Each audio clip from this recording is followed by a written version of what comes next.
y'all. I would like to know y'all opinion on the situation and if I was the a-hole in this situation. I was abused as a child from the age of 4 to 8 by one of my older cousins. Even though he was not blood, my uncle had acknowledged him from birth and given him the last name. But me speaking up caused a great divide between the families, and my dad's side exiled me and my brother after I spoke up against my rapist. So let's fast forward. Later on in life, when I became old enough to speak up on certain things, me and my biological father, we were repairing our relationship when I became an adult, but he was very sickly as well. The conversation had came up about me being raped as a child. And during that conversation, I was called bitter.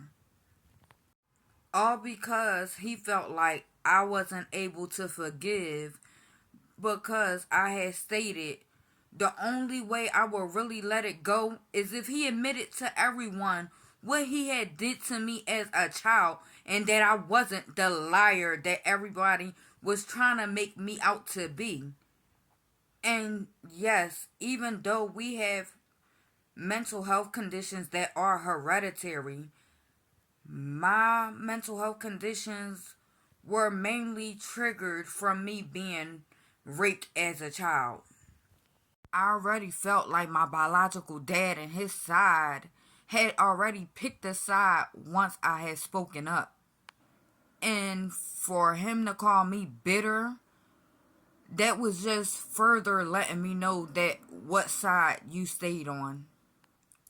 I would say that caused a divide in the bond that we were repairing as an adult. But even though we were not speaking at the time of his passing, and he basically was a deadbeat to me and my brother, along with having all these other alleged kids out there, we didn't get that side of him that everybody spoke so greatly of. But his dying wish was to be buried as a Christian. Even though his side of the family wanted to burn him. As his first and oldest child, I basically abide by his dying wishes. I came through and we buried him the way he was supposed to be buried. So am I the a-hole in this situation?